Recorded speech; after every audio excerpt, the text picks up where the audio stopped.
So now what we're going to be talking about, after all that, and Harrison, hopefully we get through there this week. So now that we're done with all of that and talking about, today what we're going to do is we're going to do our last access. And this is called the vascular cut-down procedure, also known as the Soane's procedure.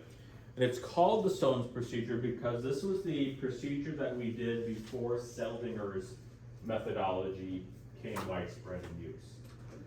And it's called the Soane's procedure because Dr. Soane's really supported this and helped develop it specifically for heart cath. So the vascular cut-down procedure has been done for decades by this point for vascular surgeries. And Dr. Soane started utilizing the vascular cut-down procedure for the express purpose of doing cardiac catheterization. So it became known as the Soane's procedure. How do you get access into a vessel for the purpose of inserting coronary catheters or catheters to the heart? So that's why it's called the Soane's technique or the Soane's procedure.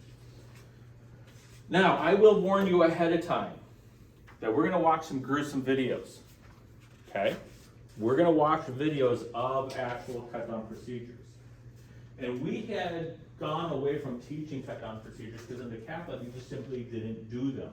And if you needed a cut-down procedure emergently, a surgeon would come with this surgical team to the lab and do the cut-down procedure. That's not the way it goes anymore. We have to know, again, we had to relearn how to do cut-down procedures because we use very, very large catheters.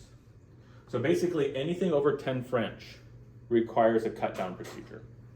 Because if you try to force anything greater than a 10 French through the skin and through the vascular tissue without a cut-down procedure, you run the risk of dissection and what we call laceration. And a laceration is where you cut through and through the artery.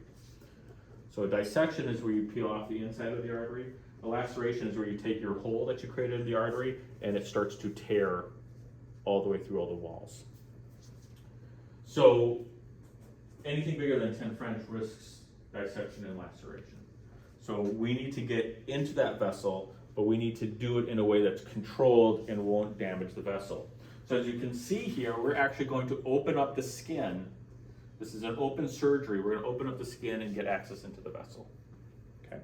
So if you're ever wondering why am I such a stickler for sterile technique, you can be a little, my surgical technologist friend would roll over right now. You can be a little bit haphazard with your sterile technique if you're doing a Seldinger technique. But if you suddenly have to go to a Seldinger technique to a Soane's technique, you can't take back that sterility. If it's been contaminated, it's already contaminated. You can't make something that's contaminated sterile in the middle of a procedure. It's done. So we should always approach every procedure as if there will be an emergency that we will have to open up the patient and cut down on the patient. That's why we have to be so succinct. So all this weird stuff that you see people do that are violating sterile technique, if you have to open up the patient, they have now contaminated everything, and that patient's risk for infection in case it gets to an emergency and in case you have to open them up is now astronomically high. So we should always keep that in mind. And I try to preach that as much as I want, and people have a tendency to tune us out until it is too late and they get an infection in the lab. So this is chapters 192 to 201 in your textbook. Specifically, I want you to focus on pages 203 to, I have to pull it up here, 203 to 206. Well, actually, 203 to, I'm going to go back a little bit. Oh, I'm sorry.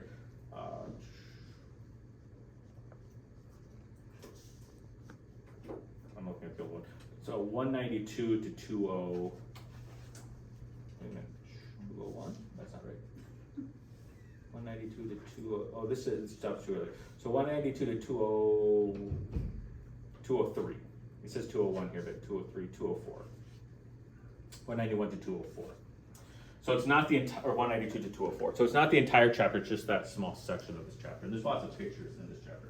So 191 to 192 to 204. It says 201. I'll have to change that. It'll be to 204. Okay.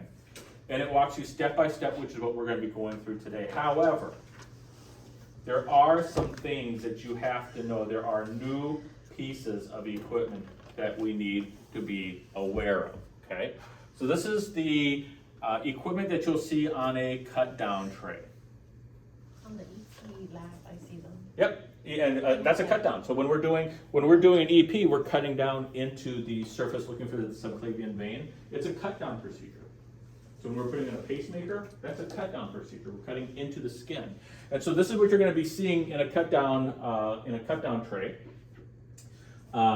So there's a few different things that you're not used to seeing, and we're going to go through some of those pieces of equipment. The first one is mosquito hemostat. You've seen these, right? You know what those look like. Mosquito hemostat are the small hemostats that we've been utilizing to get actors. They're very, very small hemostats. They're used for clamping off vessels, as well as blunt dissecting. And blunt dissection, remember, is just moving tissue out of the way so we can get down to the vessel we want to get to. You'll also see something called a cryoforceps. There's two types of cryoforceps. There's straight and there's curved. And a couple of things that you'll notice different between the cryo and the mosquito is the mosquito, the open clip is very short, whereas the cryo looks a lot longer. So if you look from tip to the hinge, the mosquito tip to hinge is very short, whereas the cryo, the tip to hinge is longer. Okay. Cryos are used again for clamping down vessels, but also for dissecting and holding things. The doctor can grab a hold of something on the cryo. We'll look at these downstairs, but they have little clamps. So these can clamp and hold themselves closed. So if you remember the mosquito hemostat, you can clip, and it holds itself closed. And you actually have to unclip it to open it. The cryo is the same way. You can clamp it and hold itself closed. You said it can clamp vessels? Yep, you can. Is it soft tear them? Nope. You just pinch them off. It's just like you putting squeezing a hose between your fingers. The same thing. Oh, seems like it'd be. No, you're not pulling on them. You're just Okay, gently clamping them shut until they don't bleed anymore. It's also used for grabbing things and holding things, moving things. Now, so the difference between I'm laughing because this next one. The difference between the mosquito and the cryo is the cryo is longer than the mosquito, and then the tip is longer than the mosquito tip. Kind of looks like a crocodile. It does kind of look like a crocodile. Yeah. Crocodile number. Now, the biggest problem that we have, and I'm going to say this because this is the only way that I made it through my head, and it's horrible that this works. But I've told it to other instructors, and matter of fact, all surgical technology instructors who have heard it have started utilizing it. I got it from a surgical technology instructor. So please forgive me, I'm passing on this horrible way to remember these. The cryoforceps and the Kelly forceps are almost exactly alike. They look very similar. Okay, they're oftentimes the same length. The tip to fulcrum or the tip to hinge is the same length. What do you notice, according to this drawing, is different between the cryo and the Kelly? There's less teeth. There's less teeth, that's right. The cryo's teeth goes all the way down to the hinge, and the Kelly's teeth goes halfway down to the hinge. And I'm sorry to say this, forgive me. A way that we teach people to remember is you can tell the difference between a cryo and a Kelly is because Kelly's a good girl, she doesn't go all the way. Oh, God. Oh my God. So Kelly doesn't go all the way. I know That's it's what horrible. I'm gonna take the test. I'm like, oh, she's a good girl. Yep. Right. So if it stops I halfway, can't say that. I can't- if it stops halfway, and I got this from a surgical technology because we kept messing them up, and the surgical technologist who was teaching us said, "Listen, this is how we remember this." And I'm like, now it's burned into my mind, and now it's unfortunately burned into yours as Yes, well. it is. He later went to The prison difference for between the 15 years. cryo and the Kelly is the Kelly stops halfway. Okay, cryo goes all the way down. Okay, Kelly does not. So that is the cringe one. Other than that, they look exactly the same. Just how far the teeth go down. Okay, we don't call them teeth, we call them striations. But the striations, the grooves, go all the way down on a cryo. They stop halfway on a Kelly.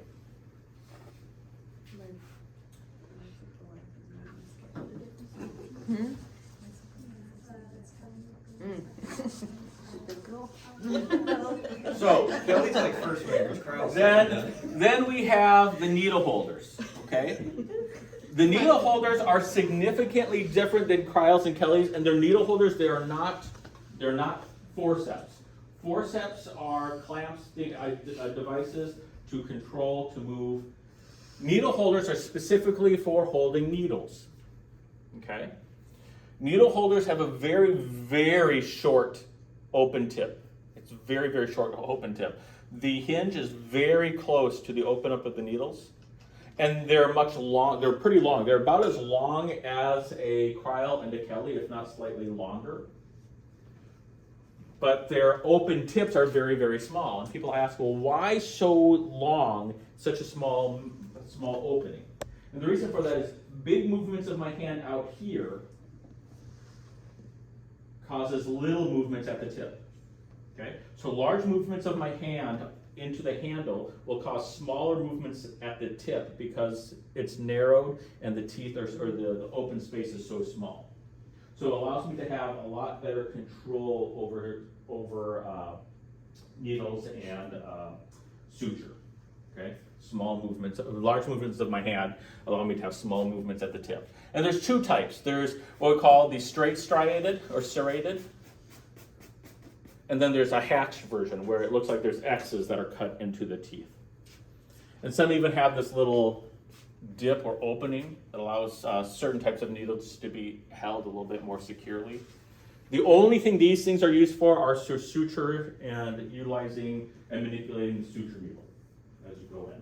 It allows us very tight control of the suture needle. So the Kryle and Kelly are used for blunt dissection, moving tissue, holding on to vessels and other tissues. Needle holders are only used for needle holders. There are three types of forceps that we use. Okay? So these are hemisteps and forceps. These are manual forceps. These forceps up here lock, which means we can lock it. Once we get a hold of something, we can lock it. The needle holders can be locked. Forceps cannot be locked. Forceps oftentimes are what we would consider in the lay people tweezers. But the forceps differentiate each other by the working tip. So we first have the Adsons, okay? And the ones we use are the Adsons with teeth. And there's three teeth at the end of the Adson. So this is my Adsons forceps. There's two teeth from the bottom and one teeth from the top, and they grab whatever's between those two teeth, or these three teeth. So the top tooth comes down between the middle two teeth, and whatever's in between them, it catches and pierces. Adson is for manipulating skin and tougher tissue. So like when we're suturing, I will with one hand oftentimes grab the skin with an Adsons because it'll puncture and hold on to the tough skin while I put the needle through the forceps, and we just kind of work our way down. So Adsons with teeth is used for what we call dermal or skin holding. We hold and control the skin tissue.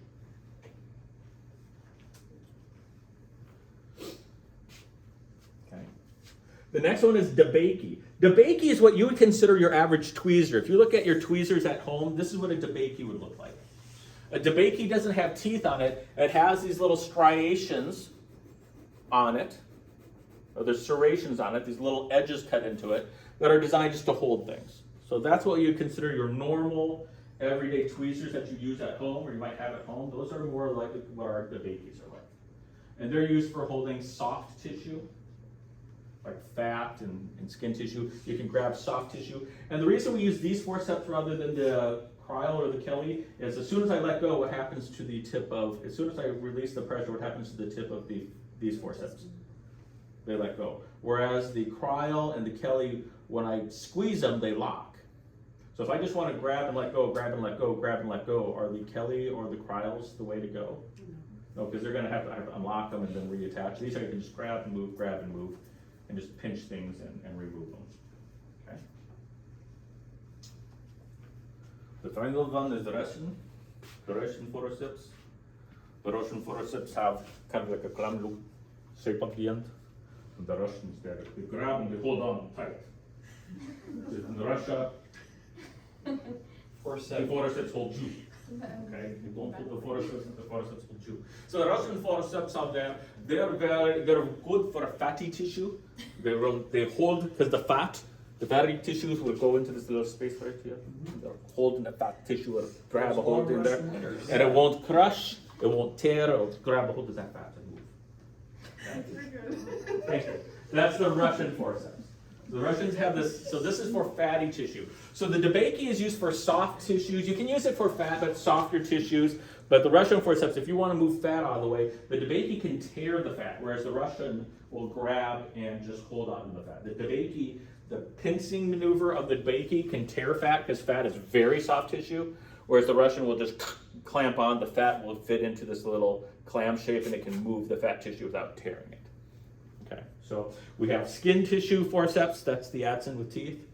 Soft tissue, anything you like fibrous tissue, connective tissue, DeBakey. If you have fat you need to get out of the way or move or kind of reposition, you use the Russian. We have scissors. There's also another scissors that's not on here. I don't know why you put it on. There's the iris scissors. Iris scissors are sometimes what you might see seamstress. It's kind of like what seamstresses use. If you ever see a seamstress with these teeny tiny scissors, they're just like super tiny. They're like this big. That's what an iris scissor is. An iris scissor allows us for very short, very small cuts, very controlled cuts because they're so small. They have a small opening. They're razor sharp though. The point is razor sharp. And they're good for cutting through soft tissues. They're good for cutting through fibrous tissue. Then you have Mayo scissors. Mayo scissors are excessively sharp. They're used for cutting through, thicker tissues. You'll see them use Mayos.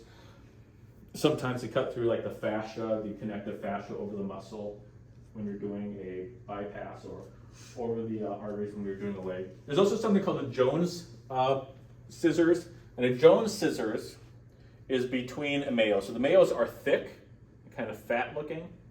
Irises are really thin and small. Jones scissors are between the two, kind of a moderate size and width, and they're between the two. Jones scissors are actually the ones we use the most, but it's between the two. And then there's sutures, okay? So when you get a suture packet, you see all this information on it. So the 2O is the suture size. It's the thickness of the suture or the thread itself. Okay. 2O is greater than 0. O2 is less than 0. Does that make sense? So it's greater than 0. 0 is fine. Or 3.0 metric. It's actually 3.0 micrometers in diameter. Vicryl is the suture type. There's two forms. We can have braided or non-braided. So what does that mean? Braided is, if you ever look at thread really closely, it looks like there's a bunch of tiny threads all looped into one or all wound up into one. That's braided. Non-braided is like, if you ever seen people kind of sew with plastic, it's just like a long plastic thread. It's not wound up, it's just a piece of plastic that they use to kind of suture. Some hats are made out of it. That's non-braided, it's just a single long filament. Braided usually gives you a little bit more strength and durability, or I should say suppleness. You can tie it a little bit easier. It gives a little bit with the tissue, whereas the plastic non-braided is a little stiffer, a little harder. Doesn't allow us the tissue to give as much. Natural or synthetic, that's just what type it is. The thing that's really important is absorbable or non-absorbable. What's the difference there? One needs to be taken out, one doesn't. Yeah, one needs to be taken out, one your body will break down over time. Anything that goes underneath the skin is usually absorbable. Anything that's the skin and outward is usually non-absorbable. Not always, but it's usually non-absorbable. What goes underneath the skin and into the tissue to hold things in place are absorbable. They break down over time. They're a little bit weaker because of that. So on the skin itself, we usually use non-absorbable because it's a little more durable. When I had my hysterectomy, they went all the way up and I could see the sutures and they dissolved eventually. Just Oh, on the skin? Yeah, they went away. Yeah, they can. I mean, they can use absorbable, but generally, for example, for like lesions and lacerations, like if somebody that got into an accident, we'll usually not use non-absorbable because we don't know how that the scarring and stuff will take and how long it'll take to form. Suture needle. CT is a cutting needle. We have something called cutting needles, and we also have blunt needles. CT is cutting needles, and this is the curve of the cutting needle. This is the actual shape of the needle that you'll be utilizing. So everything you need to know about that suture is on this packet. What I want you to know is I want you to know the difference between absorbable and non-absorbable. And absorbable, we have braided or monofilament. The two braided are vicryls. The monofilament are monocryl, fast-absorbing gut, and chromic. Non-absorbable, we have braided, ethibond, silk, and monofilament is an epsilon. And I'm going to show you downstairs the difference between a braided and a monofilament. But vicryl and silk are usually our most common that we utilize. Vicryl for braided, and then silk for the non-absorbable. For what you suture sheaths in, for those of you who've done it, what did you use? Non-absorbable? It's silk. 3-0 silk. It's silk. 3-0 silk. Yep. It's always silk. Silk gives us the flexibility and is less likely to tear through tissue. So is what they use. Does anyone know what fast-absorbing gut or chromic gut is? Those are, you don't need to know those. Those are natural. Is it animal products? Yep. From cat gut usually. Cats. Yep, cat gut. Okay, so now that we've ruined that for you, so those are the new pieces of equipment that you would have for a cut-down procedure. You usually will have 3 or more mosquito hemostats. You'll usually have 2 or 3 cryals, 2 to 3 Kellys, 1 or 2 Mayos, 1 Iris scissor, 1 Jones scissor, 1 Adson, 1 DeBakey, 1 Russian, usually. And each hospital can set up their own back table, but those are the equipment that you'll see most common. I've seen the lab on the table a lot of. Yep, you're gonna have 3 or 4 of most of the forceps. You're gonna have 3 or 4 of them. That includes your mosquitoes, your cryals, and your Kellys. Those are the ones that you're gonna have the most of. You're gonna have 3 or 4 of each of those, if not more. Sometimes with for a pacemaker, you'll have 4 or 5 or 6 mosquitoes. I mean, you're just gonna have a lot of different. But you're gonna have 3, or you're gonna have about 3, up to 3 cryals, depending on the hospital. 3 cryals, 3 Kellys, an Iris, 1 or 2 Jones, a straight and a curved, a Mayo, and usually 1 of each of the forceps, plus 2 needle holders, 2 needle holders. Sorry, there's one that they use, it looks like it has like a comb at the end. Yeah, so we'll talk about that in a second.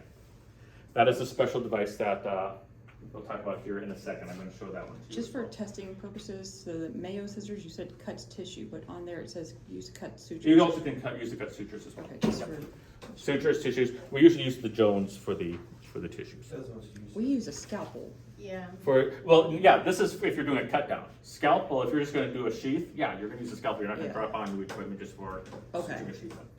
Okay, we're going to take a quick break. When we come back, we'll talk about the cut down procedure. And there's 2 other devices. I'm going to pull up a Jones because I don't know why Jones isn't up there. I'm also going to pull up the Wheatlander, okay, and show you a picture of the Wheatlander. So take a quick break, and when we'll come back, we will complete this off. I don't think that much was open. It's open. Did you open it up? You were looking at it earlier, weren't you? I'm looking at the cut down. Yeah, it's open. Yeah. On invasive one. You're in the right Vascular cut down, class. some technique. It's all from the stuff that you were just showing. It's the same exact stuff. I don't know if the videos work. Yeah, the videos work and everything.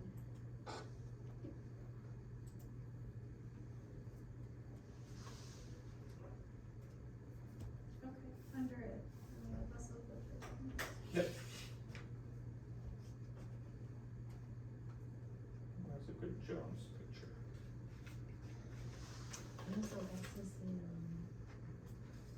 Lynn Jones. So the version faucet, did that come from the version or? Yep. For real? Yep, That's they're what the they ones who use. designed it. Yep.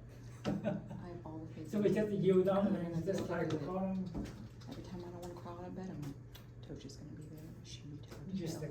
She'll be there. I did not wanna get up this morning, and my son, he slept so good. Like 3 days in a row, slept the night. Last night, nope. It's Monday. Nope, No, nope, it's nope, not nope. good. Then he wanted a bottle like 40 minutes before my alarm clock was gonna go off, and I'd already been up with him 3 times. I was like, oh my gosh, dude, when's he gonna get it? When's he gonna sleep? Going crazy. Professor, I have a question. Yes. I got to see 3 TEs. TEEs? Junctional rhythm.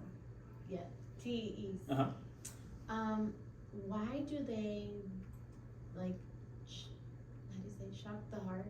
Like they kinda use a machine to, like, shock the heart. For junction? During a TEE or during a cardioversion? No, they call it TE. So they put a probe down their throat? Mm-hmm. They don't shock their heart. Yeah.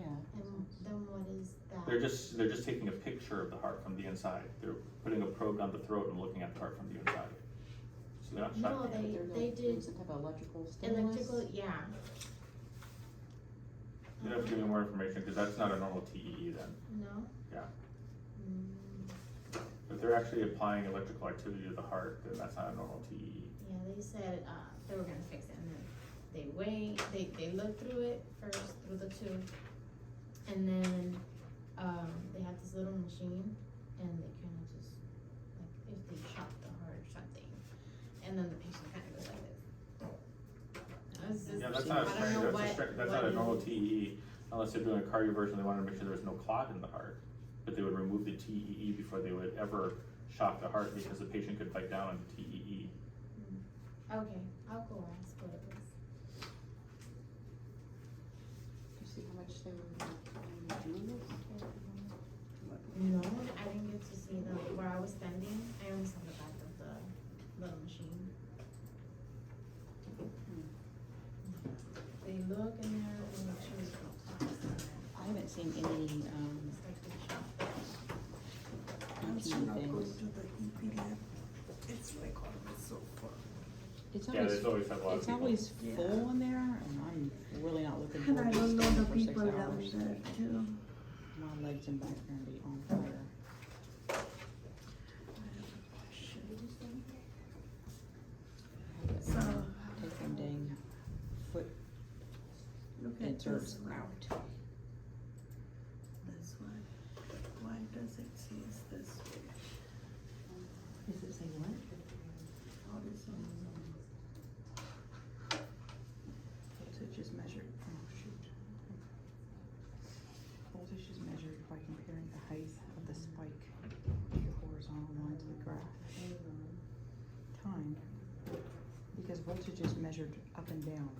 So It's why here, is it- why? So why is it horizontal?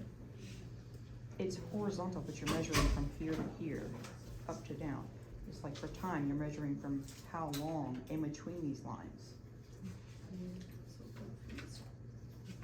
No, it's just like, this is your window So, measurement. complete So you're gonna see half-cast, you need when to there's have an big gap electrical place. stimulus in You the need to heart, have, you're gonna see LV how pressure many lines up and where- it's You gonna go. don't need to have it, but to do a heart, a heart cath, you should How have an many LV lines pressure. to the Oh, right? we pass it, okay. Yeah, LV pressure for the heart cath. LV gram, you don't need it. Just, Okay, you're you just said seeing please- horizontal Complete lines, but left you're heart cath, you need measuring an LV pressure how and many LV of gram. those horizontal right. lines What's is that? the impulse. You need anything Does that make else? sense? The coronaries, LV pressure. Are you just telling me it makes sense, it don't make sense? Okay. No, it does. Okay, yeah, it's not measuring Don't from look at here my to here. face. Okay, I'm just making sure, cause I'm not always great at explaining things, yeah, it's just how many, how high was the stimulus? I thought so, How but I was long confused with was the this. stimulus? Yeah, it's weird how they say it, but you're measuring it how much, which shows up and down, or how long, which shows right to Right left, and left. yeah. What's that against? She just has a weird little thing, and it says the voltage, and she sees horizontal lines, but it's measuring how many of those lines up. Voltage is up How 0.1 many of millivolts. those? Every small box vertically counts for 0.1 millivolts, and every small box horizontally, that's what it says electric, counts for 0.04 seconds. And then you think of big boxes, it's 0.2, 0.5. She just ain't had no sleep, she works all weekend. Oh, I'm not- And then she I'm not- comes here and she got no sleep. I I know. don't know how she does it. Tosha, we're real people, by the way. She's a superhero, I don't know how she does it. Yes.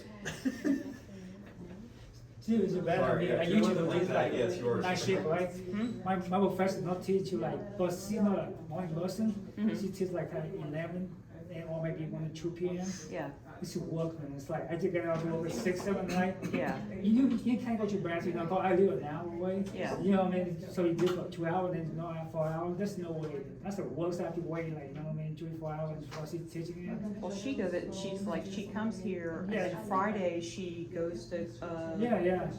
Thursday, she goes to Yeah. clinical, Friday, she goes to clinical, then And she goes to what- work. yeah, And she goes to so- work all day Saturday, And come all back to, day Sunday, she doesn't get off yeah. until Monday morning, and bam, she's here. Her week never ends. It's Keep going you down, know, down, it's down, cycle, down. yeah. Yeah, I usually do a bit nightmare. I feel Yeah. horrible. Yeah. I would have already failed out. If Yeah. I didn't do that for a week, I would have made it through the first semester.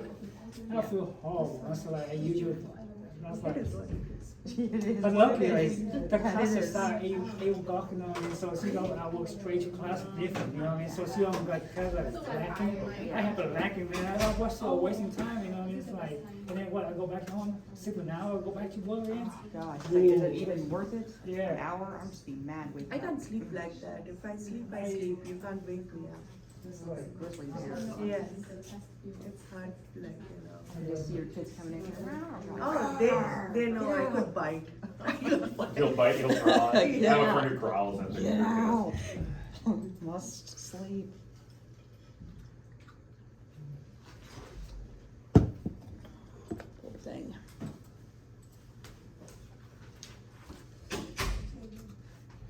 You know, after that moment, I had another patient. She came from jail. She was telling that she's pregnant, but she was drunk to hell. She won't let anyone stick her. She won't be let. We were reading, and all of a sudden I got an alcoholic 62. She's like every weekend she's there. Yeah. She's our permanent guest. Flyers, Yeah, yeah. she's our permanent guest. She started shouting, and she's This like, like a- who's shouting? I'm like, oh, she's our like a permanent It's the patient. ER, somebody's always shouting. in the ER. Friday, Saturday, Sunday, drunk people. Yeah. Yes, like Drunk or mad. she was constant, and she was like, why is she shouting? I'm like, she will shout till she get over it, and then she would be done. Then she would Snoozing real good. And then in the morning she would be like, oh, I'm so sorry, I did this. I'm extremely, like she literally comes out, and when she's out, she's like so. Every single one of my daughters like, put your leg I down. had a patient that was very, like, she never complained, so. Oh no, they I off had to rip. put the- Like so literally like twitch their leg like, put your leg down. I don't remember what happened, but it slipped. I don't, oh, she kinda like closed her hand. They- they- And when she was closing her hand, she took out the. One doctor said, I'm not gonna ask you nicely again, put your leg down. I was like, oh my I god. have a story that I wish I could share, but it's totally All we inappropriate. do is put the. Yeah, they pop off. And they kind of. They're both like, There's something that happened. This one? I wish I could tell you guys, but Kelly is The about EMS as far was as I can saying go. that right? She was biting on her blood There pressure was cuff, one, and when they one of got the her doctors, on he's the like- bed and they put the forget where exactly restraints, it's she from, was but he's on like- her he just keeps like saying Arabic. cuffs, Oh, but they had to still put the That makes me restraints really also. nervous. I'm like, She started biting that too. Cause I know like one was gonna pop off. And she was like- She bite the cuffs? Holes, and they're both. Like, you just bleeding. knock That's the how it teeth feels out. when I'm working. Okay. Okay, so let's get back to a couple of things after class. After this class, I will open up the registration so you can reserve the time for you and your partner or partners, or however you're going to do that, for your EKGs, which will start tomorrow. So after class today, I will send everybody a link on how to go onto the form and place, kind of reserve a time and place. First come, first serve. And there are 30-minute intervals. So For tomorrow, right? yep, for tomorrow. Okay, so the last couple of devices, I did finally upload a picture of the Jones scissors. So this is the difference between Jones and a Mayo. It's thinner, it's bigger than the Mosquitoes. The Jones scissors are designed more for cutting tissue. You can with the Mayo, but Mayo is usually more for cutting sutures and cloth and things like that we'll be utilizing, although you can utilize it to cut some thicker tissue. Usually tissue cutting is done by the Jones scissors. It has a smaller opening, excessively sharp. And when I say these things are excessively sharp, you can cut yourself and not feel it. That's how sharp these are. These will slice through your gloves as if they are butter, and you wouldn't even feel it. Okay, when we say surgical precision instruments, whenever somebody says this is a surgically pristine instrument, or this knife is equal to like a scalpel or a surgical instrument, surgical instruments are measured to the microns of sharpness. Okay, they're extremely sharp. So he's got a round edge on one and then a flat on the other. Kind of. Not this kind of looks like they're kind of curved around, so it looks like almost like a dinner knife. They're kind of the edges, the inside edge is a little more curved than the outside edge. The outside edge does have a slight curve, but the inside edge is more curved. This is just kind of the outer curves are blunt and the inner curves are more straight. Then we have something called the Wheatlander. Okay, the Wheatlander is used to maintain cavity opening. So when we cut into tissue, the tissue will always want to kind of, because you have skin tension, that the skin will always kind of close up. So to maintain that hole, we put a Wheatlander in, and it has these little teeth that come out to either side like a rake, and when you clamp it open, it takes the tissue and it holds it open. Okay? So that the tissue space that you're trying to get into is maintained open. It's called a Wheatlander device. It maintains the cavity that we just created opening. We also have a new blade. So we've been using the number 11 blade, and the number 11 blade is used for puncturing or for making a nick into the skin, but it's not made for cutting. Number 15 blade is designed to cut into the skin and make a longer cut into the tissue so we can get to the soft under tissue beneath it. So this is for skin laceration and dissection, and then when we puncture the vessel, we use a number 11 blade. Which one's sharper? They're both extremely sharp. They're both. Yep, they're the same sharpness. This just has a finer point, which is why it's designed for puncture. This one is rounded, so it's designed for cutting or lacerating. And then everything else is the same. It's like swords. Spears. No, kind of. Okay, so. Oops, I wonder. I'm using the wrong mouse.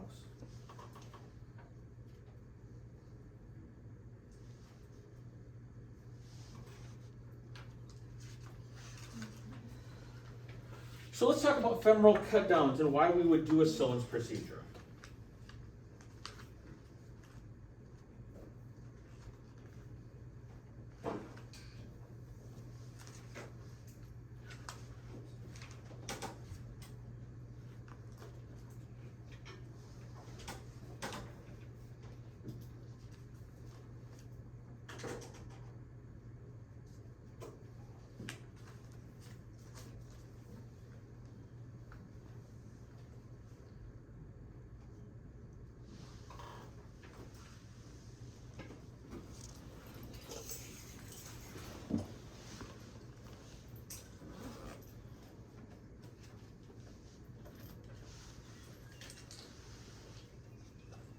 Okay, there's a couple of reasons why we would do a Sones procedure for the femoral access and for the subclavian. We don't usually use the Sones for in the calf lab at least, we don't use the Sones procedure for other things. These are the primary reasons why we use a Sones procedure in the calf lab. If we want to use a very large device through the femoral artery, 10 to 22 gauge, that is huge. 22 gauge is 7 millimeters in diameter. About an inch. That's a bullet wound into a vessel. That is huge. And that'd be very easy to dissect or to lacerate a vessel with that if you try to do a cell liver procedure with that. Okay. If you're going to do a permanent pacemaker, we also use a Sones cut down procedure to get to the subclavian vein and also to make a pocket or a space for the permanent pacemaker battery and generator to fit into.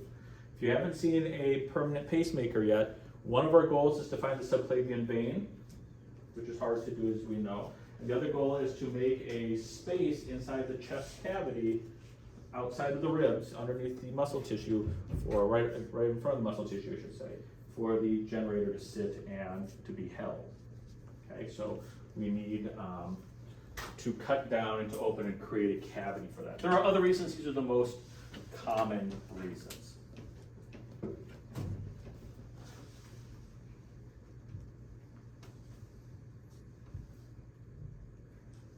So, steps. The first thing we want to do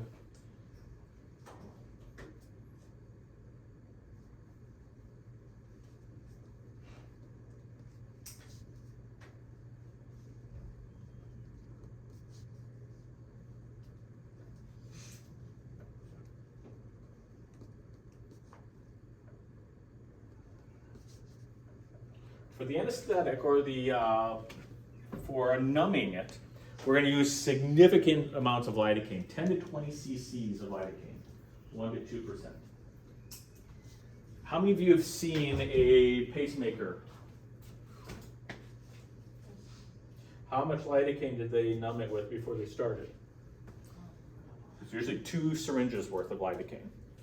Okay, so 10 to 20 cc's of lidocaine. And you're going to go superficial and deep. So they're going to go pretty deep into the tissue around. They're just going to flood it. And you might say to yourself, well, wait a minute. You told us not to use that much because you can have a buildup of fluid over the artery. If we use too much numbing medicine, and you'll even see it on some of your patients, they'll put in a little lidocaine, especially if they're very thin, fragile, older patients. The lidocaine will create a big bubble there. I mean, it's just too much for their skin. And it can make it very difficult to feel the pulse underneath that. Why am I not worried about that here? Because you're going to cut through it. I'm going to cut through it. I'm going to see the vessel. I don't need to feel the vessel. I'm going to see the vessel. Okay? So we use a lot of numbing medication because we're going to cut deep and we're going to cause a little bit more trauma than we normally would. Okay? So it's 2 syringes, 20 cc's? Yep. And what's the 1 to 2? 1 to 2% is the percent or the strength of the lidocaine. Remember, for femorals, we use about 1 to 2% lidocaine whenever we numb up anything. It's 1 to 2% lidocaine. So 1 to 2% lidocaine is the strength of lidocaine, but you're going to use about 10 to 20 cc's. Okay.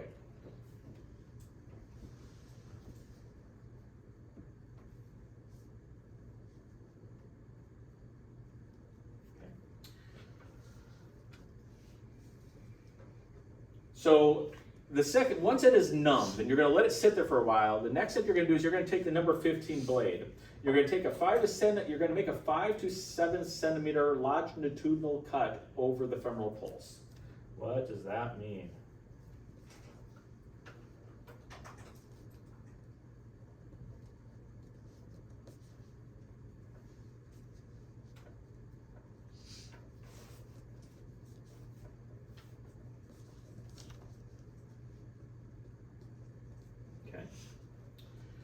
So if this is, I'm going to draw kind of, here's my hip.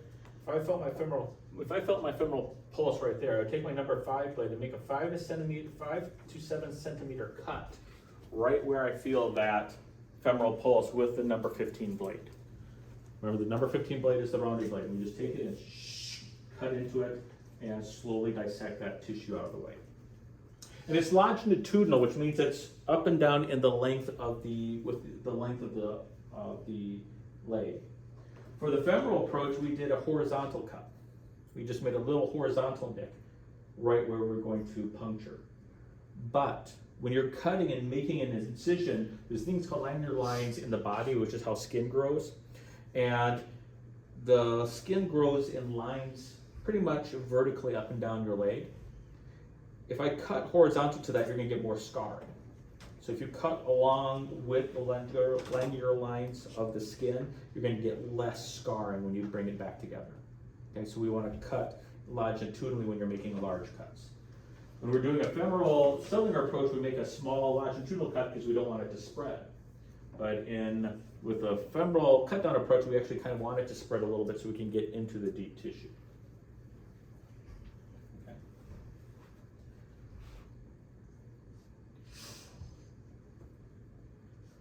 Now, you're gonna make several cuts. You're gonna kind of cut through the skin and soft tissue with this. You're gonna make a couple passes.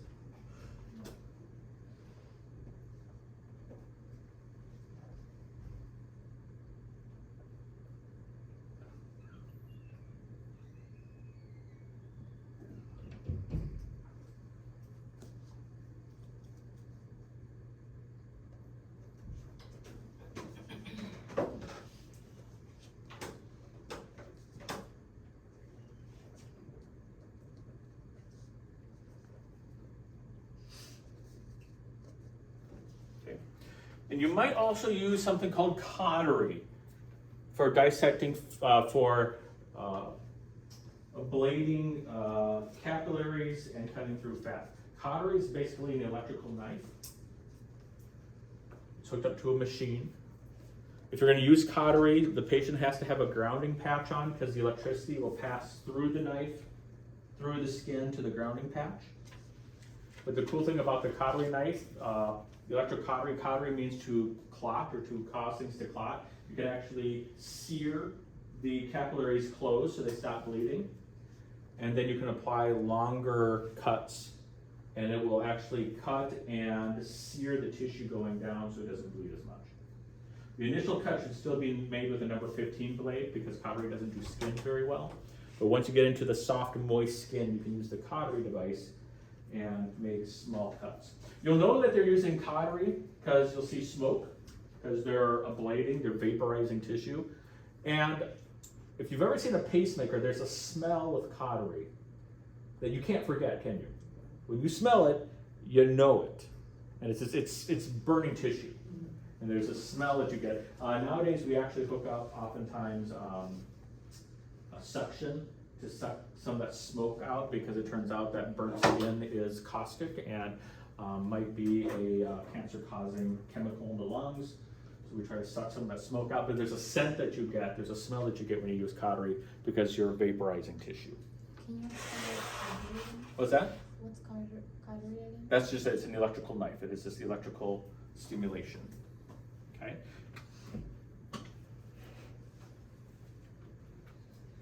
So actual function, it can cut it, or can And it can ablate and it can cauterize. Cauterize means to stop bleeding, but it also will cut soft, moist tissue. It doesn't do well with skin, because the electricity has to be conducted into the Yeah. tissue, so it cuts soft, moist tissue. So So it also fat burns tissue. also, right? What's that? It burns also. Yep, it apart burns. From cutting. Yeah, it burns. The cauterizing means to burn, to seal shut through burning.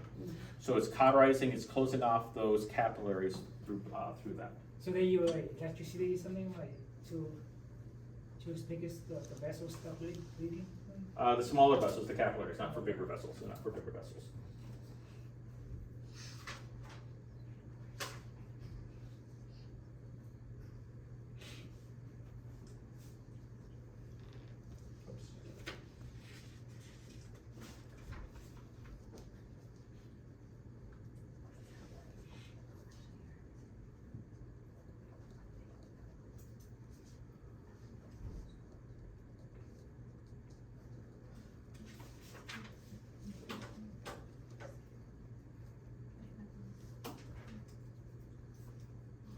Okay.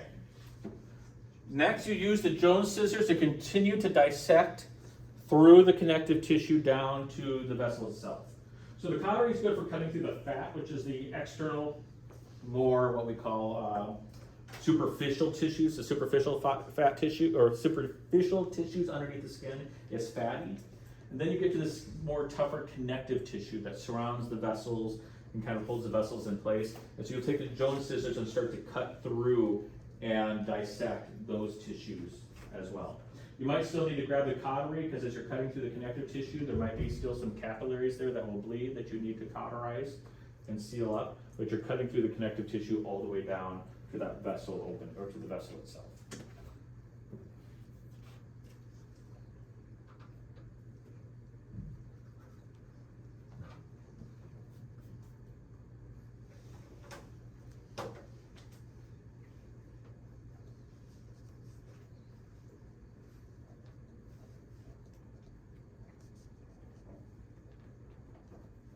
And what we're going to do is we're going to apply the Wheatlander to keep that cavity open. So we make a little space, we put the Wheatlander in, spread it out. Allows us to see deeper into the leg. We cut a little bit more, reposition the Wheatlander down a little bit more, open it up, and we keep opening this tissue up all the way down until we see the vessel itself.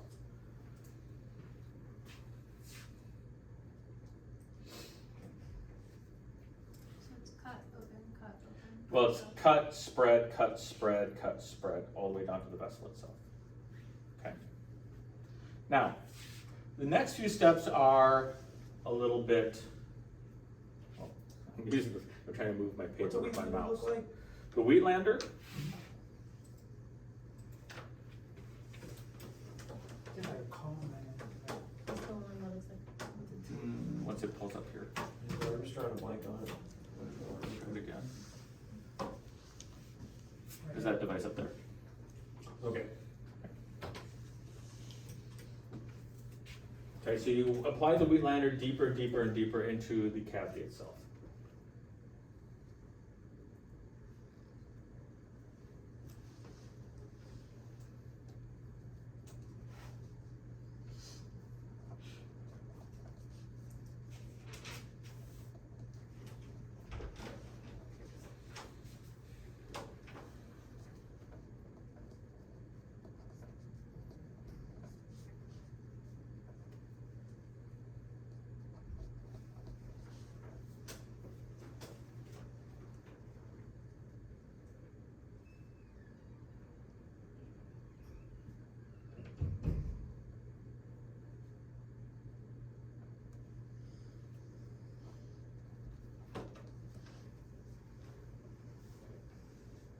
Okay. Once the artery is visualized, once you cut down all the way to the artery, and you can tell the artery from a vein, they actually appear the same. They're not color-coded in your body like they are in anatomy textbooks. One's not red, one's not blue. They look kind of both palish white threads in your body. You can tell which one is the artery because it's going to be doing what? It's going to be pulsating. The vein does not pulsate. Once you see it, you're going to free it from the connective tissues underneath it. And you're going to, here's my artery, you're going to take a curved mosquito and slide it underneath the artery and pull it up and support it with the mosquito. And there's a great picture in your book that shows this.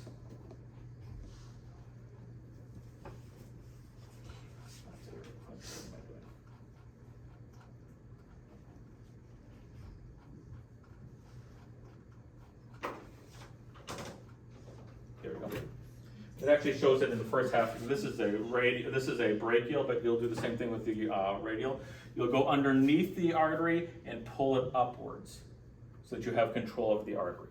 Okay? So the mosquito goes underneath that. So this is a special type of spreader. It's used for the brachial. We wouldn't use the small one. We use a Wheatlander, but you notice it's keeping this little cavity open. And they slid a mosquito underneath that and pulled it up to the surface so we have control of the vessel. Okay. Are we good with that picture? Mm-hmm. Okay.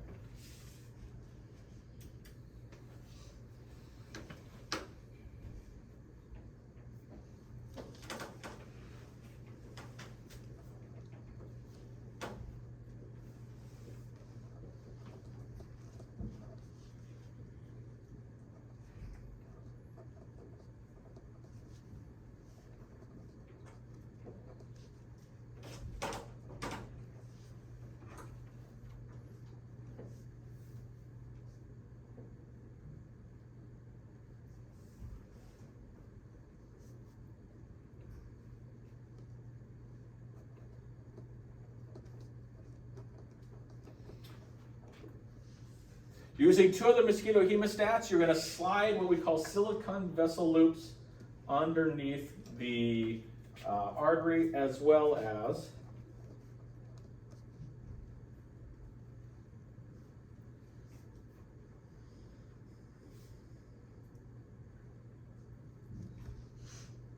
two silk vessel ties. I have to show you a picture of this, otherwise this isn't going to make any sense. The two silk vessel ties go under the artery? Yep. Okay. Same with the vessel loops. There's two different things going on here. We have silicone vessel loops and silk vessel ties that go underneath the artery. I'm going to really have to show you these in order to understand what's going on here.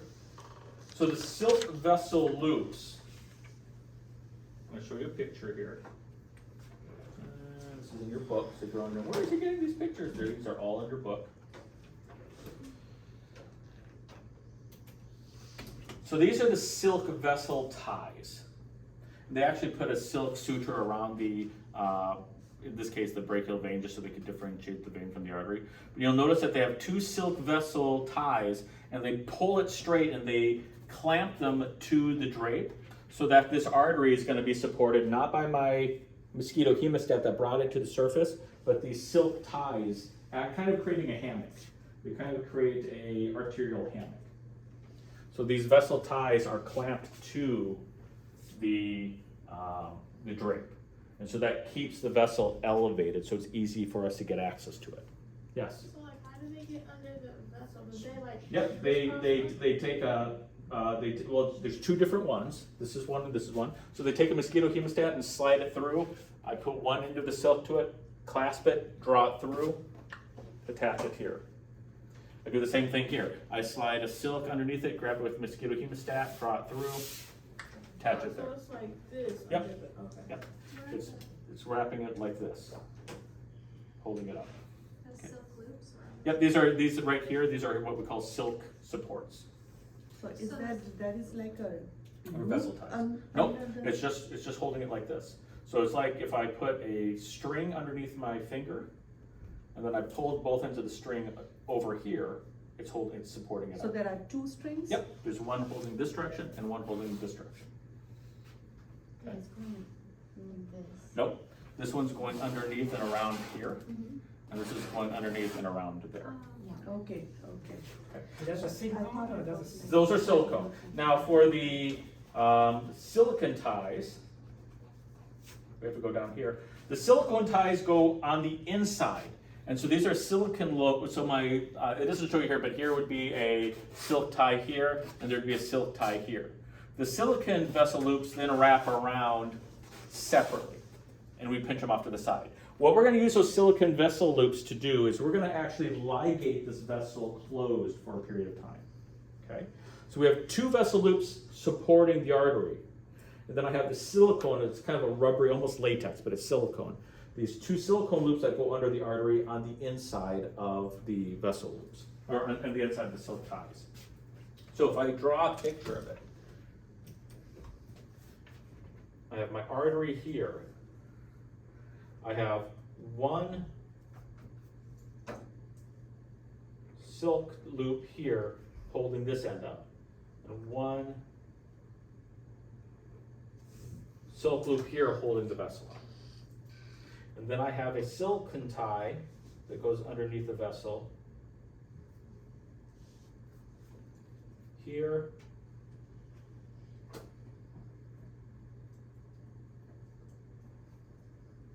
And there, okay?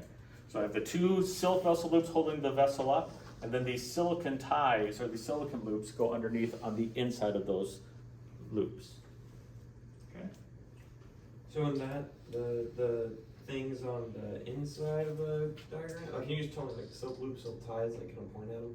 These are silk. Okay. And these are the silicone. Okay, so these are At this vessel. point, we removed the original mosquito hemostats. Yep, the original mosquito hemostats pulled up, and these are tightened and clamped onto the drape so that they're held up. And these right now are just kind of laying underneath the artery.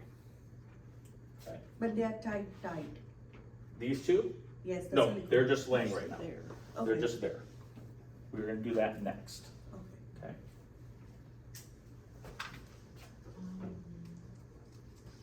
Step 6.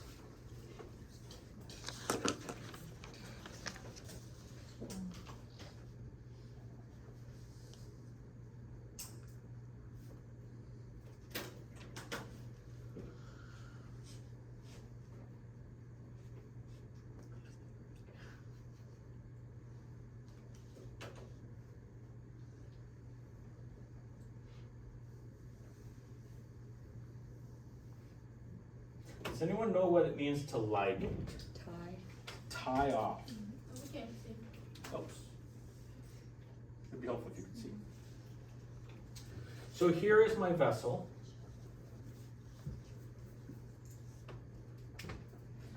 I have my silk loops. I have one silk loop here,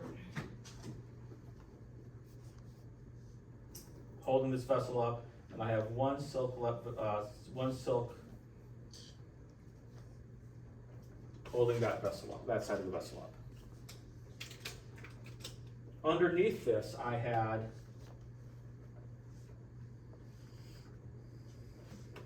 you can't really see that color. I was hoping. Underneath this, we have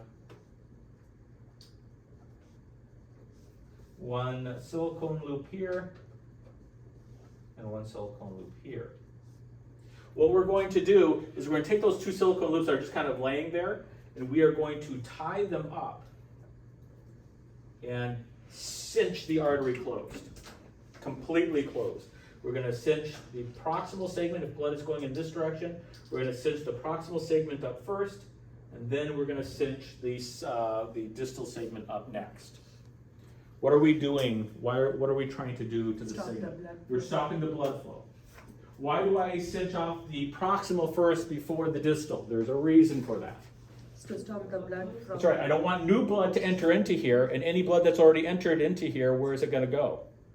It's going to go further down. So what should be the state of the blood in this section right now once it's tied off? 0. There should be almost no blood in there. Because I've stopped new blood from entering first, which will allow the blood that's already in here to clear down to the lower leg. Then I cinch this off, and then this should be almost nearly empty.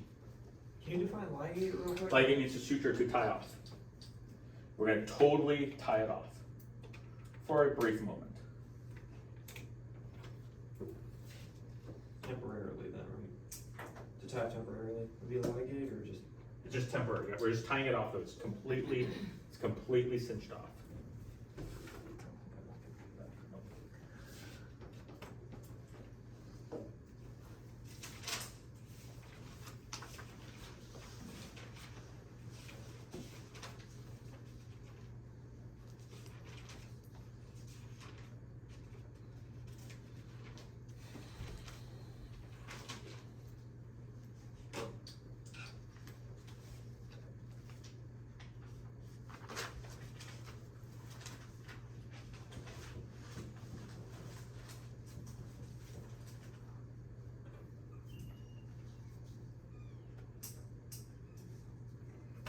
Step 7, you have the choice. Most of them will do this. If you're not doing this, the question is, why are you doing the cut down anyways? If you're just going to puncture the vessel with a needle, you might as well have done the cell linear. Most people are doing this for this step. What we're going to do is we're going to take our number 11 blade and we're going to make an incision into that vessel. We're going to cut into that vessel with our number 11 blade. And the reason for that is we're going to put remember, this is for very big sheaths. So a little needle puncture isn't going to do anything more than a cell linear would have. We're going to cut into this vessel and create a large opening so that we can put the large equipment in. So most of the time, the surgeon will do this.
So number 7, the 8th step, is we're going to put a J wire in, just like we would before, through the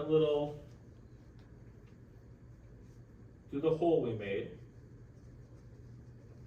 We're gonna insert the J wire, and then we're gonna slide the sheath over through that hole we made with a number 11 blade. And as the sheath goes forward, I have to ligate the proximal tie. Why do I have to unligate? Why do I have to unligate the proximal tie as the sheath is going forward? So it can go in. Yeah, so it can go in. Okay. And then we're going to check for bleeding, because when the sheath's in place, the patient may bleed around the sheath because I made a hole in it, and the surgeon or the cardiologist can make a little tie into the vessel to close it up a little bit. So we can actually seal that opening up a little bit if the patient is bleeding excessively once the sheath goes in. But in reality, the patient should not be bleeding around the sheath. The hole we made with the number 11 blade is still smaller than the sheath, so there shouldn't be enormous amount of bleeding around the sheath's entrance point. If there is, there's ways that we can stop it and kind of tighten it up and suture it up. And the last step is to release the distal ligation, allowing blood flow to resume.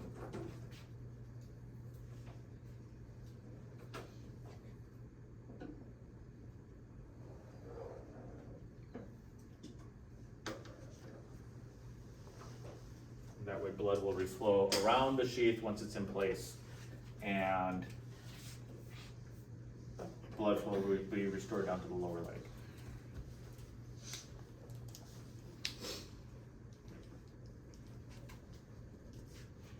Does that make sense? Very step-by-step process. 1, numb. 2, number 11 blade, dissect the skin. 3, number 15 blade to dissect the skin. 3, with a number 15 blade or a cautery pen, cut deeper into the tissue using cautery to seal off or to stop bleeds as we go down. 4, once we visualize the vessel, take a mosquito hemostat, or once we visualize the vessel, free it up from connective tissue, and take a mosquito hemostat and slide it underneath the vessel and pull it superiorly to the surface. 5, using mosquito hemostats, sneak 2 silk strips around proximal and distal part of the artery you've raised. Then take 2 silicone loop ties and sneak them inside the 2, or beneath the 2, or distal and proximal, the 2 silk ties that are already in place. Take the loop ties, tie them off, ligate proximal, and then distal. It has to be done in that order to be done correctly. Take number 11 blade, cut into the artery. Take wire and sheath, insert the wire, and then insert the sheath over the J wire as it advances to the proximal ligation. Unligate, allow the sheath to pass through.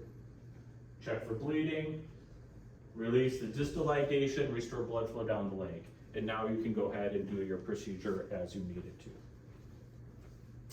Closing these requires surgical closure. So when we do the opposite to close,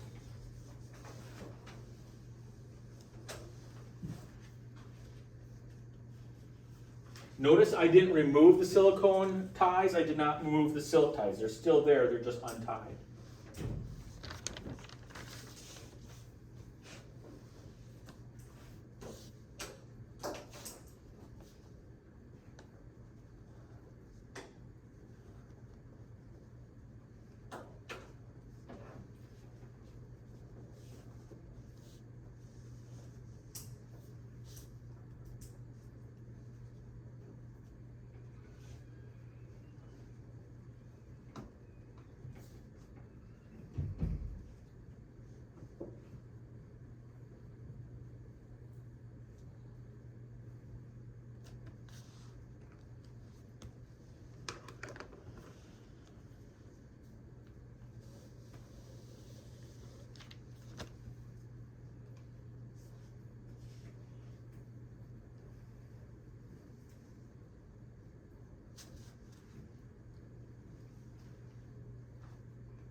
What size is the guide wire? 035 still. I'm gonna write this out and then walk through it. Otherwise I'll forget which step I'm in.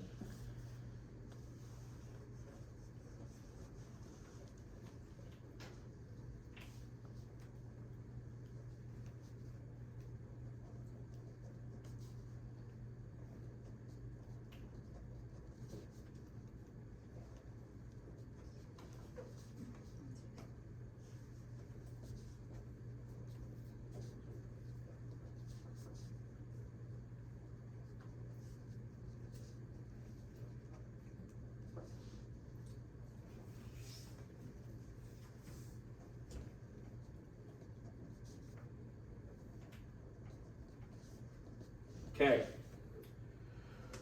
So during closure, the first thing we do is we pull the sheath back distal to the proximal loop. So I have a loop up here and a loop down here still. So I pull the sheath down so it's below the proximal loop, and then I ligate both loops. So the arteries, again, completely shut off. I remove the sheath, and the first thing I'm going to do is I'm going to unligate the distal loop for a second, allow a little bit of blood to come out, and then religate it. And the reason we do that is that allows clots to be cleared from the distal vessel.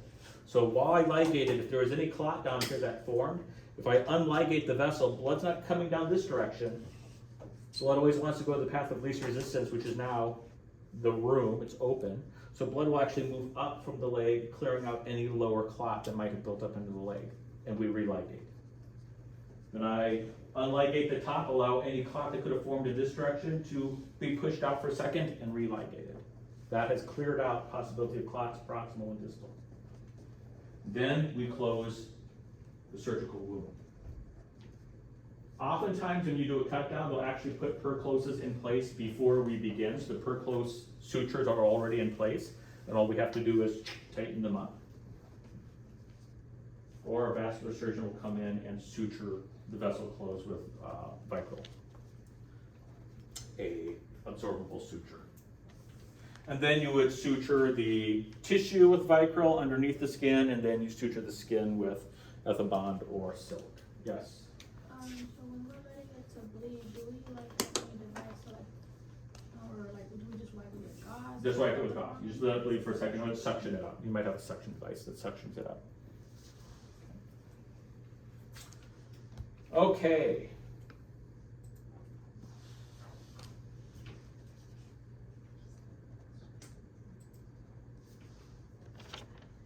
What kind of procedure are we seeing this in? Like, Anything that requires us to have a large, so all of our, let me think here, all of our structural heart repair devices requires this. Our EVARs, if we're fixing an aneurysm, those aneurysm devices require this. So they're very large devices. Okay, so this, ladies and gentlemen, is a femoral artery cut down procedure from the beginning.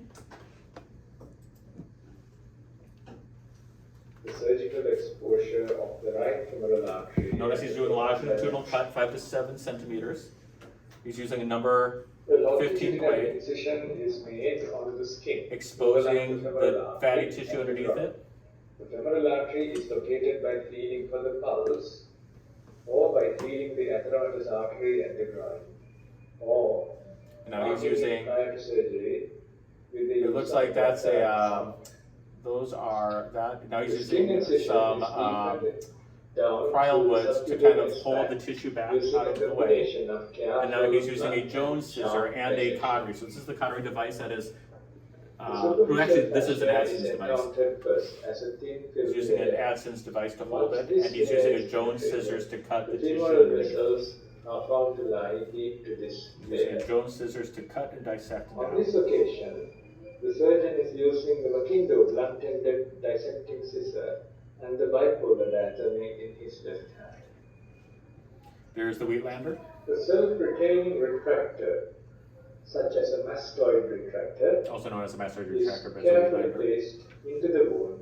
And as you notice, they open it up, they cut, they open it up, and they keep repositioning it over and over again to get a better opening and better Here, space. the surgeon is seen to advance the retractor in a stepwise manner once each layer of tissue is penetrated. After the retractor is placed, the femoral vessels are once again. So he's feeling for the femoral vessel to make sure he's in the right place. And again, he's going to go and he's using an Adson, he's going to The cut surgeon encounters the the femoral connective artery. tissue out of the way. A So he's using a prominent Jones longitudinal scissors and he's structure cutting the connective with tissue a out of the way. You can't network really of see it. vasa vasorum on the surface. It's kind of in his own The way. surgeon gently separates the overlying tissue along the length of this structure in order to gain access into see the very vessel right there? adventitious tissue plate. Is that the artery? Yep. Right down here, you can see that. He's The still, profunda junction can now be he's seen using at the this AdSense, or excuse me, the point as a DeBakey. subtle Here's the level DeBakey in the forceps. You can see the caliber of striations here. This this is the one that you can open and close with the tweezers. And he's just proximal pointing to things this out. narrowing is the common femoral artery. Distal to this narrowing is the superficial femoral artery. What was that? The profunda femoris You can cannot kind of be see it, seen but at this the point position and the brightness because is it kind of, is you given can kind of off see it. in a posterolateral direction. If you look at it here, you can From kind of the see profunda it, junction. see it moving here, if you would stop moving. You can kind of see it.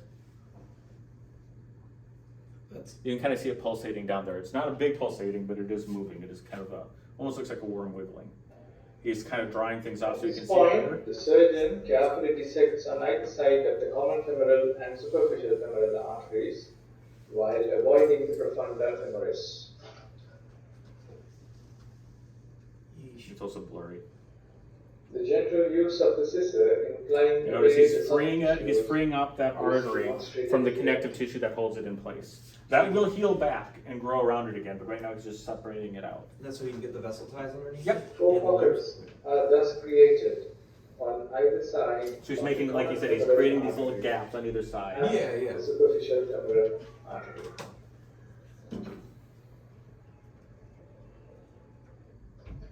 Be mindful of the femoral vein that is situated medially. Yep, so he doesn't want to hit the vein. The right angled artery forceps. And such we usually as the shortest, you can use a right angled is forcep, guided but it's under usually the a mosquito common femoral artery hemostat. from And he's medial to lateral slid it underneath it, and here's the in first order to vessel loop. avoid damaging the femoral vein. And there's the vessel loop. Subsequently, a vascular tape is placed under the common femoral artery. What is that? The It's a loop. superficial femoral artery is You can also see what I mean, stopped how you sneak it underneath there and you pull it up and you take the tie and you just slide it through. I don't know if he's going to use the silk approach or if he's just going to use the ties as the way to hold it up. You can do it that way Gentle too. traction on the slings bring the arteries to the surface and exposes the profunda junction, which can then be safely stung using the method demonstrated. Okay, now he's going to put into the silk. The right angled forceps can now be guided. There we go. Now he's going to use he's using these as the silk ties and vessel loops, so he's using them for both. From medial So to those are lateral, going to be what we're going to utilize to without the risk tie it off. of damaging the vein that lies medial. You kind of got that in a weird way. Control of the three major vessels has now been achieved, facilitating further surgery on the arteries. And you can see that he'll wrap these around and pinch them off to get the connection. Yep. He did different from you, huh? I just like look around. And by 5, that'll give you your. And finally, we're going to just start with this one. He's kind of gotten a little bit further Oh, what we were doing, and then we're going to go with this one. Hello everyone. So they already have the vessel loops in place. He has the silk ties in place.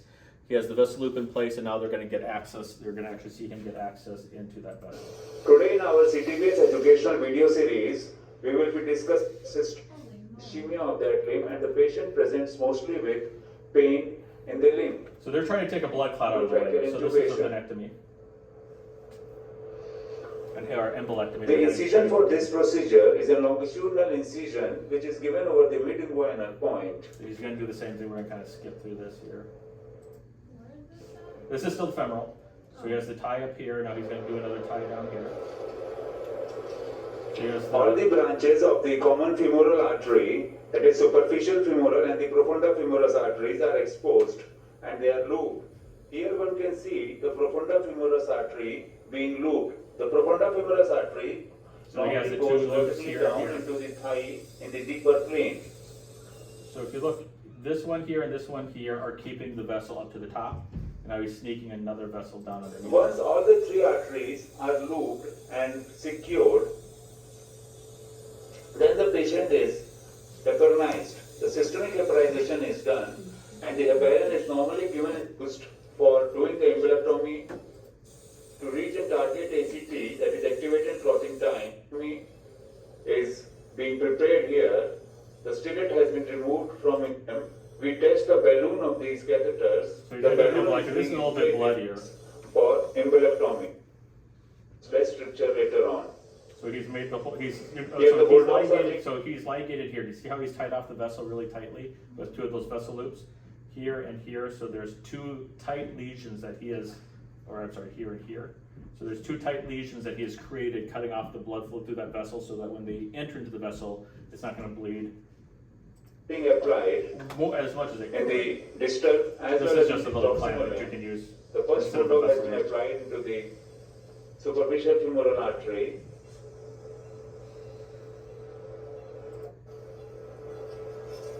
So he's tied it off. The origin of the profunda We're femoris. gonna dissect the number 11 blade into the vessel.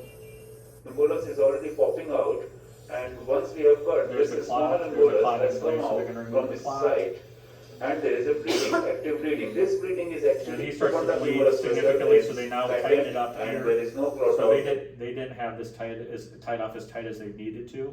So the clot came out, which is great, but now he's tied it off and you see he's bleeding less now. So they didn't have that nearly as tight. There, so there is a back bleeding from You there. can see that there's not much bleeding anymore. And he's suctioning some of that blood away so you can see what's going on. Now we are introducing the Fogarty catheter distally Now they're gonna use the, they're through the introduce the catheter, superficial femoral and artery. they're gonna, It will if then you go notice, up to the they introduce the catheter, and immediately as he introduced the catheter, what did they do to that proximal ligation? They opened it up so they could get through. feet. There will be bleeding when you do that, but it's not horrible because the catheter is keeping that hole closed up for the most part.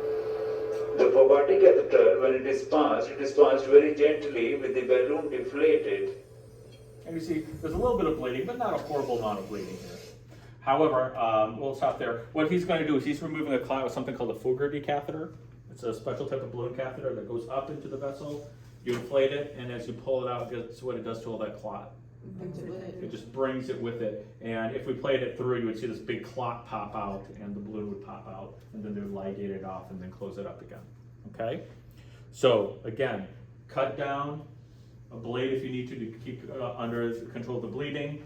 Slip two, bring the vessel to the top, slip two silk forceps underneath it, or they use vessel loops, you can do that too, to hold it in place. Two more vessel loops to tie and ligate it off, tie and ligate it off, cut into the vessel, insert the wire and catheter. As you insert the wire and catheter, loosen the proximal tie, and advance the catheter and sheet, or the sheet and the wire to where it needs to go. Okay? Does that make sense to everybody? Does everyone see the equipment that they use and how they did it? These videos are up there. So they didn't use J-wire, this guy? Yeah, they used to check, well, not on this one, not with the Fogarty catheter, this is a special procedure. But with our catheters, yeah, you would still go with the J-wire and the catheters and everything that you would need normally. Who would use a profunda for this particular situation? What's that? Who would use the profunda, isn't that what sucks? The penumbra? Penumbra. The penumbra, not for this situation. Penumbra is more for settled clots, for larger clots, not for this. This is just a clot right up here, so it's not very far. A penumbra is one that requires a lot more intervention to pull out. It's not going to go as easily as this would be able to pull out. Okay? Other questions? Yes, we have to do that. We have to sit by the physician and watch this and be able to assist them in performing it. Yes? So, like, who was doing what? We're handing him equipment, and like he will hand us the ties, and we'll clamp it onto so he'll hand us the ties, and he'll say pull it up, and we'll tie it and clamp it to the drape on either side. The doctor might have us, put our finger in a specific spot. He would have us. He would be tying the ligation in most cases. We might be assisting and holding our finger in a specific location while he does it. He's doing most of it, but we have to assist him. And we'd be holding the suction and suctioning the blood out as if you notice we had a little suction device there. If we needed it, we'd be holding that little suction device as he cleared out or was feeling around in there. But we have to have the equipment ready for him to put in. So like suction and like 4x4s or whatnot. So if you notice this hand right here, this would be our hand. So here's the surgeon's hands or the cardiologist's hands. Our hand would be he doesn't have three hands, if you're wondering. He's a freak. Yeah, he's a freak. So we'd be assisting with holding the things in place, making sure they're secured to the drape,